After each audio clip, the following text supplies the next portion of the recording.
Welcome to today's interview. We are here in the Bronx, shining a spotlight on what's called BX Start, a community center that revolves around gaming, digital creation, fashion, and most importantly, community building. But today isn't just about BX Start, it's also about celebrating people who build community. Here we have Rudy Blanco. What's up, y'all? So Rudy, tell us a little bit about BX Start. So BX Start is a home away from home for folks. Jeremy, I know we've known each other for quite a bit, but BX Start is essentially a community space owned by the Dream Yard Project. They specifically have programs for after schoolers, for middle schoolers, and for folks in the community who want to just create stuff. It is essentially a design center, but for BGN and the stuff that we do, which you'll learn a little bit more about, it's a home and a hub for the creator. You know, like when I need to create stuff, when I need some time away from home and distractions, I kind of come here. And the community really loves it. It is really a home base for community, for people like us, for people who are like-minded and creative, and I think that's kind of cool. So pull up sometime. That's awesome. And I would love to learn more about your view on community, but while we do that, let's go play a game of chess. Copy.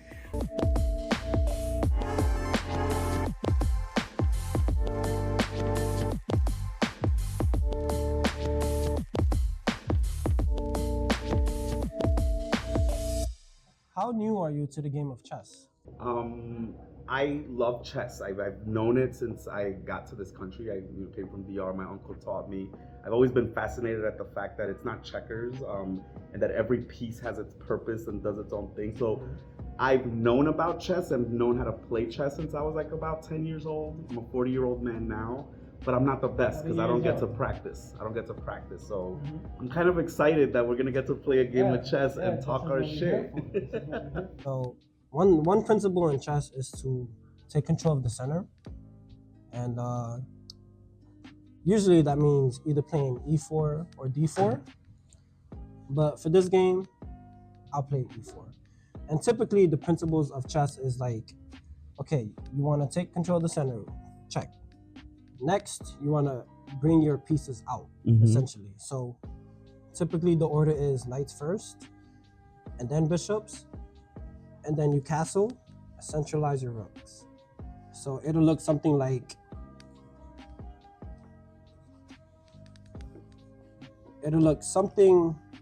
this. This is good because all your pieces are active, and so the more control you have over any part of the board, the better.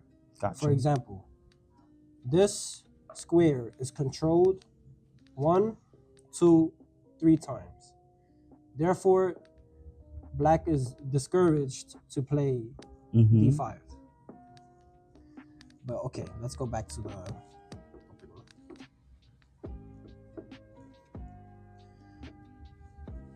e4. So do you want to learn the opening, or? I think I just want to whoop your ass. You just want? All right, go crazy. That's honestly it. Like I want to. I'm going to be asking you some questions. Copy. Don't try to distract me though, okay? That's going to be going to be my end goal. Copy. Yeah, I'm going to catch you off guard. But yeah, so what does community mean to you, and how has it shaped your journey? Copy. Well, I'm figuring out this centerpiece, this center move here. Community, I think, is a big part of at least just my life. I think ever since I was a kid, I was really always in search of people who liked what I like. You know, I started gaming in the early 90s with the NES. Kind of wanting to like fit in and something? Yeah. And like, hold on a second, wait, let me make this move and then I'll talk my shit so I can distract you while you're thinking, okay? I think for this first move, it looks like people would normally do that, so I'm gonna do something different and something weird, and let's go here. Ooh, you moved your king's pawn? My king's pawn. I didn't realize that until you just mentioned it, but I don't know what you're talking about. That was an intentional move, homie. I'm gonna heavily What are you gonna do? You take the move back? No, I'm gonna stay with my move, homie. Now that you've shown me that I made that mistake, I'm gonna be able to fix it even more. Okay. But I got you. I see the error. Yeah, I definitely see what you mean in terms of like, wanting to find that group, because I feel like it's important to kind of find where you fit in essentially, and just discover and Well, I think honestly, for me specifically, the whole community thing like started with the desire to have to be around other people like me. I think for me, I found out I was a gay dude when I was like, 12, 13. I started exploring that. Like, and when you don't have people that are like you, especially in a time when the internet wasn't there, like you couldn't really, like, where else as a 13-year-old do you find other people who are like you other than the really worst places on the internet at the time, which was like America Online and shit. But anyways, all that to say is that you have to find your chosen family, and chosen family for people that grew up with identities like mine is important, and that is another just way of saying community. And ever since, I mean, everything in my life has been around community. I see what you did. Everything around my life has been around community, from my career to just how I thrive, it's how I live, and I'm excited to talk a little bit more about that. Because it's not just something to make you feel good. This is how I bring in my bread and butter. It's my sustainability. Like, yeah, it helps my heart and my soul, but it also pays the bills and lets me do what I gotta do. It's my chessboard, my game. No, don't guide me, okay? I'm gonna learn. I have to learn the hard way if I have to, okay? listen, it's all you. I see you opening up your queen over there. Think you slick. Okay, so we covered the agony that I can Of course. Okay, that's good. Honestly, You think this I was is a little bit concerned about if he's gonna play this move, because that's not exactly like that's not. I saw it the moment it happened, but then you called it, and had you not called it, I wouldn't have covered myself. I'm actually proud of you. Honestly, I'm proud of you. Honestly. So, what is a moment when you felt the power of community coming together? A moment that I felt the power of community coming together, real shit, was honestly when I streamed for the first time.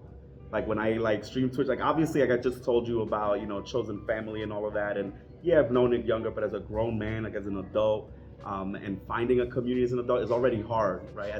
When you're young, you have school, you have after school stuff, and there's things there for you. When you're grown up, finding community, man, like it's a lot worse than finding a friend, and even finding a friend is already hard. Yeah. So for me, when COVID shut the world down, that shit was crazy. That was a crazy time. Yeah, everyone was just it's like the world stopped. Mm-hmm. Literally, like if you went to like downtown New York, it was a ghost town. Yeah. Nobody was there. And then not just only that, but then people were now quarantined in their house alone. So if you didn't have a partner that you were living with, either you found one and you hooked, you made your own cave and you hibernated. But during that time, I started streaming. And then I met you, and I met Sanad, and I met Stan. I also met Stan during that time as well, which is wild. Yeah. And I felt like it was meant to be, because it was a rough time to spend alone, essentially, like just staying in your house the whole time. Oh, sorry. I'm sorry. No, you good. No, you was right. Just staying in your house the whole time and just like huddled up. But the reason, to your question though, the reason community made a big impact is because it was when that happened, going from like that, every streamer knows, like that 0 viewer to like 3 viewers is already exciting, but to 5 viewers, and now we're at 10 viewers, 15 viewers, and we're all from the Bronx, we're all hype, we're all connected. Personally, I'm a hype man, so when I see hype, I want to do the most, and then I ended up starting this, BGN business, this, this enterprise or this venture around how do we get content creators together to do cool stuff. And I think it's been 5 years that we've been doing this BGN stuff, but on some real shit, like it was that essential community that came from a survival thing, like I found this community, or we built this community so that we could survive. And from this day, I mean, I can't even think about what COVID would have been like without that particular community, So you are challenging my centers, sir. I don't think I can allow you to apply pressure like this. I think I can take though. Mm-hmm. You can. And I will.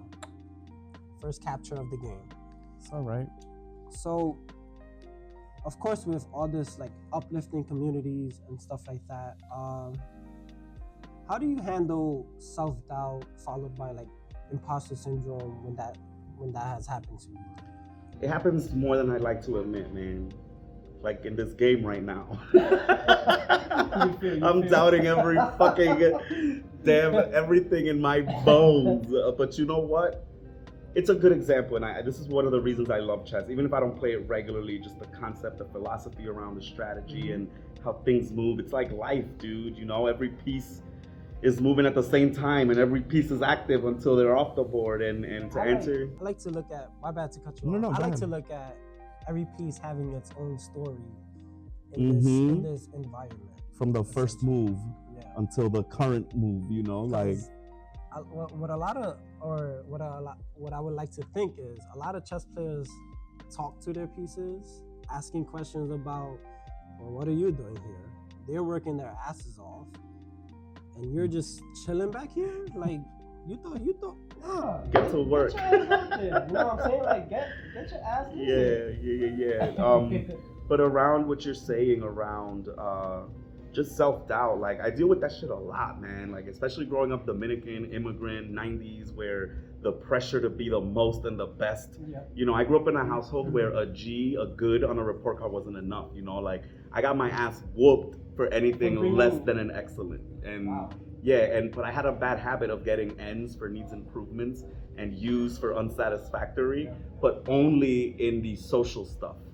You know, like anytime it came to, does Rudy stay in his seat? Like, can Rudy stay quiet? Like, no, all the things you need to make community, you know, like I was scored bad on as a kid, you know, and my mom always tried to like shovel that down because she believed that, you know, you put your head down, you do your work, come home, God forbid La Migra come find you, you know, like that was the type of shit that I was growing up in. So that self-doubt just always there. And then as you grow up, at least now in my life, it's this always feeling of like, yo, is what I'm doing, am I really that good at it? Like, am I the best that I can be at it? And the truth is, history speaks for itself. Your resume speaks for yourself. Your relationships speaks to yourself. And I think that community is the only thing, at least for me, that allows me to squash that self-doubt, right? When I'm in community with people that have seen and been where you've been, it's really easy to remind yourself that, yo, like you're doing this, you know, and you have the right people. And it's a good reminder. So that's why community matters to me. And I'm just glad that I can make it.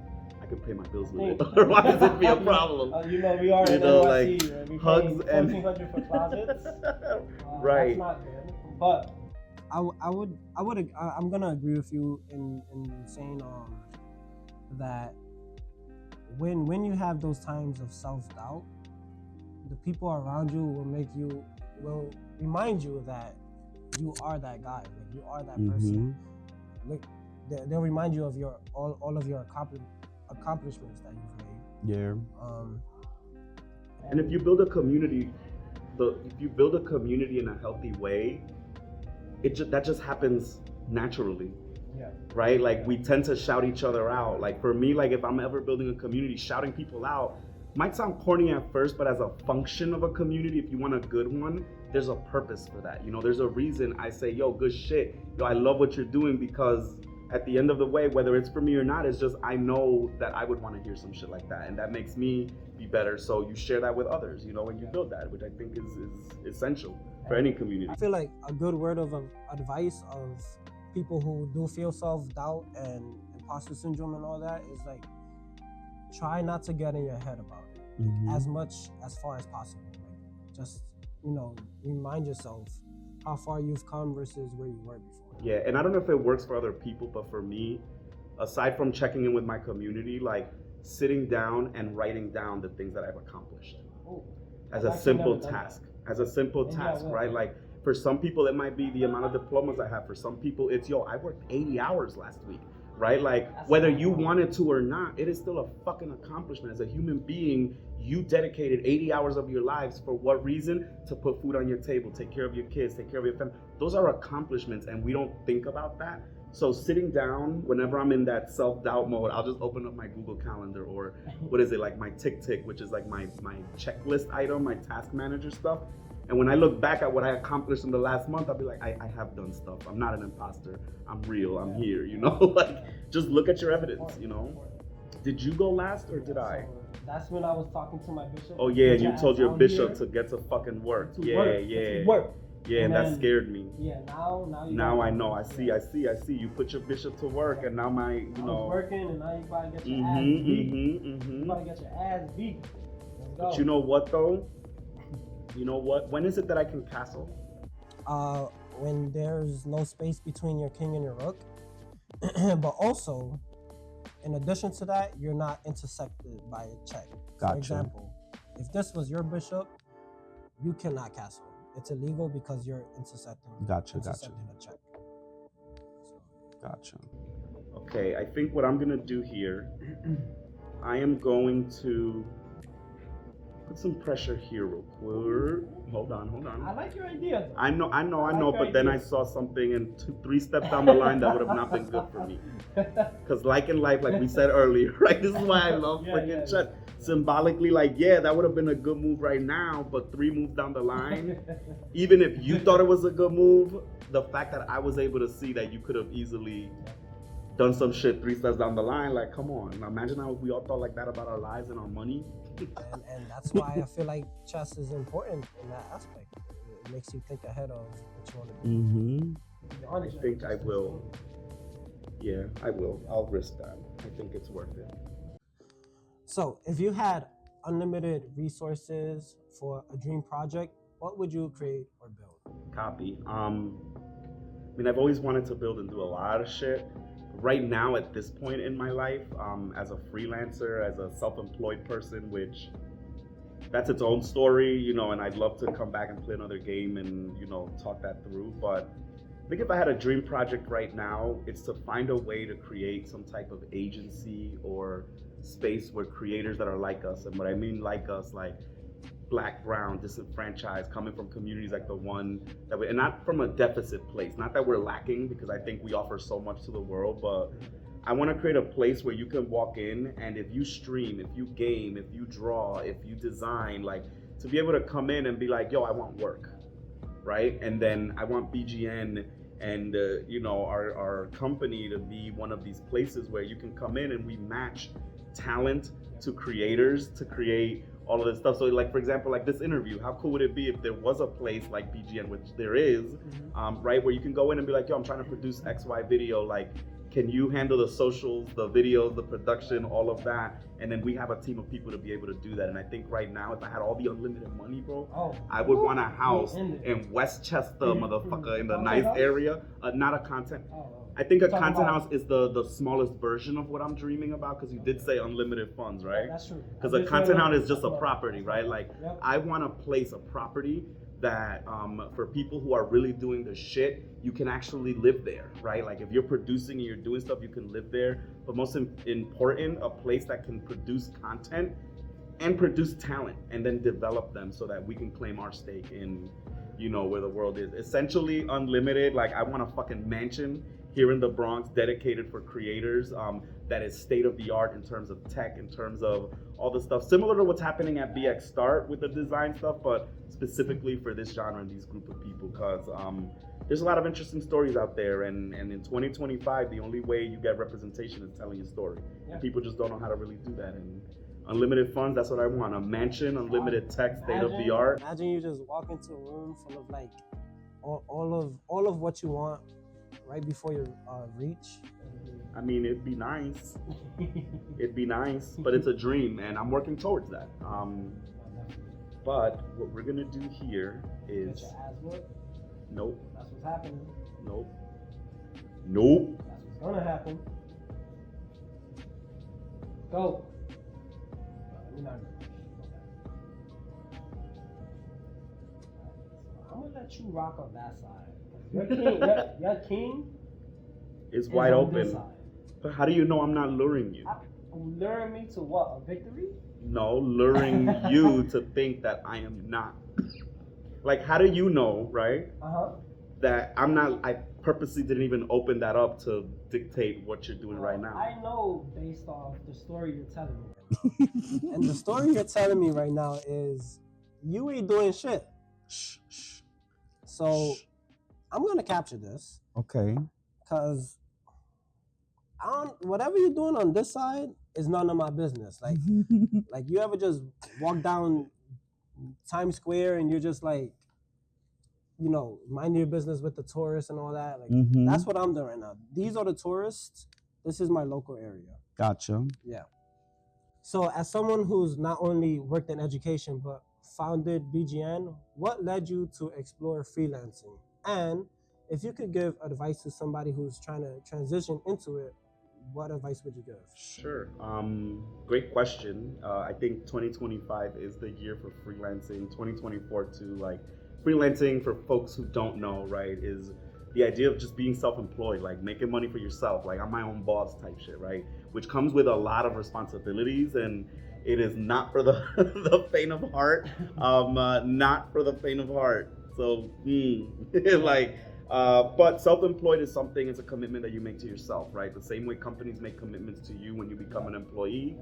It's like taking away all of the responsibilities that companies take care of. So everything from like health insurance and payroll and all this shit. Budgeting is also Everything. a little bit more difficult. It's the core of it. If you don't budget properly, you're fucked, right? Because you're only getting what you're making, and what you're making is based on the money that you can bring in. So if you don't have a skill or a talent that you can rally behind, it's going to be really hard to be self-employed. But to answer your question, hold on a second, because I need to make a move here, and I need to stop thinking, because the mess is the mess, and I need to sacrifice right now. There's no way around it. There's no way around this situation that I have found myself in. There is. I just haven't found it yet. And what we're gonna do here, in order to open our shit up, is Yes. Is what? What is it? That night needs to go. I'm gonna have to sacrifice that, which there's just no way around. So the only way to do that is. Ooh. Okay. I see the vision. I see the vision. I know I tested your eyes out. You got like 0-0. I'm not gonna lie. You got like 0-0 vision. But let me help you see why this is a bad move. Let's just start with taking. Let's take. So what was that transition from a stable job to freelance like? It was hell, dude. It was hell. I didn't mention earlier, but I used to work at DreamYard, right? BX Start. Like this space was a big part of my career. I had a 15-year career in education. I used to be a teacher, and then I was a program director right when the internet was popping off in schools. So before Google had Google Drive and all that shit, like there was really no tech, like these old school Lenovo's at schools and stuff. So I was responsible for a lot of that initial stuff. And this space was a byproduct of 15 years of trying to find digital literacy for our community and access to tech, which is all cool, said and done. And after 15 years, I don't know, I found a client that came up to me and was like, yo, you'd be a really good community manager. I was like, the fuck is that? But it was community manager. I didn't even know that community manager was a job that you could apply to. Like, I've heard about it when it came to like game development, like, oh, the community managers at Behavior or at Riot or whatever. But I just, at the time, I didn't put two and two because I was a full-time person. I knew what my job was. I had a title, so I didn't have to go look for other stuff. Shit, it's been 15 years since I applied for a job. Then someone hits me up and they're like, yo, you want to come run community, like be a community lead for this company? And I was like, sure. And then I saw the price and I was like, what? Like, and I was like, okay, so hold on. So I picked it up and they were paying me good money to, at first what started out being event planning, right? Like, oh, plan some events, make a little calendar, make some canvas. And that just grew and grew to now running a dope community that is phenomenal with a really nice budget. Like it's like if I want to plan a really good event, like our holiday party alone runs like a $30K budget, which means that you get to work and meet with people that are at calibers that are just next level. And when you have a high worth client who wants good community, you call Rudy Blanco, and even though it's 2 years now of being self-employed, the reason I left it once is I wanted my own autonomy, man. Like I couldn't. I'm just done with the 9 to 5. Like it's not for me, It was scary at first because I went from getting paid like every 2 weeks to getting paid once a month. That was the hardest part. I feel like 9 to 5 is like a strict piece of itself. Yeah, and that's what I grew up with. To me, that was what success was. I grew up with success being that 9 to 5. And then going back to your self-doubt shit, right? 9 to 5s are viewed as successful. which is the Mhm. crazy part. Yeah. And that's the thing, like that's how I was raised. So then what coming to a place where it's like I no longer have a 9 to 5 and a regular salary, the self-imposter kicks in because you're like, oh my God, what does that mean? Yeah. Like I don't have a 9 to 5, that's not successful. And then you start getting, and then I sit down, I'm like, well, I have this client that's paying me this. Yeah. I'm making this really cool interview with one of So- our content creators, you know, like shit just Yeah, happens yeah, and you're yeah. like, yo, like why am I even doubting myself when everything's working the right way? I'm not starving. No. I can still get my Uber. You're I be living still living. smoking my You're weed, living. you know, like I'm still chilling, like I'm doing The me, ganja. except that I don't have to come to an office Monday through Friday from this time to that time. Yeah, Like yeah, I can that's work from dope. home, I can work from fucking Florida. Okay, come from- Like right now doing this like is a part of what I do for Mhm. community management. So luckily I get to write it off, you know. So let's go drink on, you know, to community after So- this, you know. Hold on. So speaking of clients paying you though, how do you know? How do you put a price on something? Like, how do you know what you're worth? Oof, that's a good one, man. That's a good one. That is where it's not like chess. You know, in chess, you know the rook's value, you know the king's so, value. yeah, like, 5 points. 3 yeah, points, if 1 you, point. yeah, like, So when it comes to your kind of work, freelancing, you can't identify it as like a. it's hard because sometimes you're a pawn, and that's all you're worth. I'm dead ass. No. But what I happens when believe you it, bring I the believe pawn it. to the end of the board? I believe it because like What happens when you bring the pawn to the end of the board? it promotes. It evolves, it promotes, it Yeah. changes, and the closer you get, the tighter things get, the more at risk Yep. you are. Because what happens when you're past that middle mark, all the pieces on the opponent's side are Mhm. coming for you. And very similar to life, it's what it is. So to answer your question, you know, like it's a growing process. Like with this client that I was telling you about, they're a high-end client, they're amazing. I short sold myself completely Yeah, by so- over selling yourself $15 short, an like- hour. Yeah. That's fucking insane. $15 an hour is minimum wage, Yeah. right? And I don't even think not even. I don't even know what I it is think- in I New think it York might be anymore. 18 now. But the fact that I undersold myself by $15 at a rate that I was already thinking in my head was too much, right? And then, you know, I hit up my friends like too low, jack it up higher. And I could still be charging higher, but right now I feel like I'm a pawn in this new freelance board, right? Trying to work my way past the middle mark. And I feel like I finally hit that middle line using the analogy where it's like, okay, now I'm much more aware what promotion I want once I hit the up. So now it's just a matter of, for me, I like, that analogy you're making. you're always learning, and the better you get Promotion. at it, the more you can charge the next client. Queen. I'm already a queen. I don't know what you're talking about, bro. And I stick to it, man. I move where I move. It is what it is, and let me do this shit and get it over with. But yeah, no, I agree with what you said in terms of. I moved here. Yeah, I see it.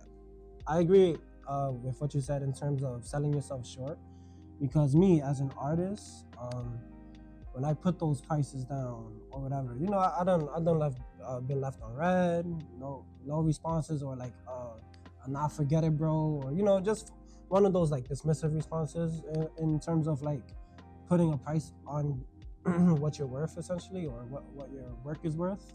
So how do you And, deal with it? Well, I used to like. Because we're both freelancers, I guess we yeah. can say, like, we're both freelancers, So I used to. self-employed with skills, right, and talents that we have respectively. Like, Yeah. how do you deal with your pricing? So I used to like, you know, dread on it, like why is all of that happening to me? But now my mindset is like, okay, clearly this person does not think I'm worth what I put down. I still think I'm worth what I put. Mhm. Let me just move on to the next person. Yeah. And you know, eventually down that line, somebody will pay what you request. Somebody will pay what you request, and you know, you just gotta keep your head up. You know what I learned, Jay? That's a good point. But you know, I also learned with this client, who I'm not saying their name for specific reasons because privacy, right? But also, one of the first things I learned, because this particular client, it's like about 150 freelancers, right? And these freelancers are like top-notch mofos. Like they work with like really intense clients. And one of the first things I learned managing a community of top dog people who are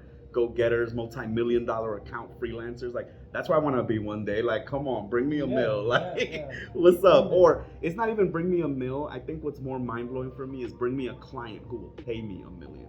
Right? Because I believe I have what it takes, right? It's just finding that person. You gotta see it into existence. Yeah, and not just that, You but gotta- and to your point too, like the people who are saying no to your price are not the customers that are in your audience. Those aren't the people you should be selling to, period. And until you come to the fact where it's like, yo, I'm promoting it in the wrong place. If the people that are coming to me for work are not paying for it, that means I'm promoting in the wrong place. I gotta figure that part out. And that's something that if you do freelancing, you have to get good at. Otherwise, you're never gonna get. That's called business development, in the freelance world. You took my shit. You did. It's almost over. It was here, right? What did you take? I'll My take the knight? I got you. I'll take this here. Okay. Sorry to break it to you, but this is Checkmate. That is Checkmate. I apologize. I didn't mean to give you that. Hold on, wait. I know you probably already know it's check. true, bro. Alright, that's cool. Like, It is what it is. Yeah, let me double check. What you go mean? ahead. It's America. I got rights, that, homie. Just know that your eyes do not deceive you. Like, Nah. This actually happened. I just want Hold you on. Okay, it is, I guess. With a pawn. You see what you did there? You see what you did? I used the least worth piece. Or so people think. Or so people think, but it's deceiving. Right. This is sometimes the most powerful piece in the game. Yeah. So, I mean, I would argue it it's you remember in science, potential and kinetic energy, right? Like the pawn has essentially it's the infinite, if this board is the universe, that pawn is Schrodinger's cat. It is both the least powerful piece, but also the most, because it can be and it's the most anything but flexible. the king. It's the most flexible. I mean, it's pretty basic in the way it moves. Nah, but like it's flexible because it could turn into this. It could turn into all of them, yeah. This, it's diverse. It is all of that, but not the king though. Not the king. It can't be a king. Fun fact though, or at least I believe it's a fun fact. But if you don't have a queen or a rook, so let's say you have a queen, right? Good game by the way. But let's say you have a queen and two rooks on the board for whatever reason, and you promote a pawn. Two pawns side by side resembles a queen. So you move like this. Oh, yeah. I see. Two pawns together is considered a queen, or at least that's what I learned in elementary school. I don't know how true that is. It's because they're gay. So man, that's why, because they're like, look, yeah. Their same identity. No, I'm kidding. But no, that's how I look at life. I'm sorry. You gotta. That's just. It is what it is. But I think that's part of what I was saying earlier around, one's identity defines the community you're in, right? Like, the fact that I could say some shit like that and not be judged is by design, If you weren't who you were, like, the joke wouldn't have even, generated in my mind and some shit. Yeah. This was really cool. I think I want a rematch at some point. Okay. Once you got your production stuff, like, ready when your shit is, I want a rematch. We'll play the white pieces next time. Gotcha. This is going to be your POV, and take it in. No, I gotta play the other one though. Good game. I appreciate you. I appreciate your time. I appreciate you coming out here, doing this with me. And I hope it's not the last time. Absolutely.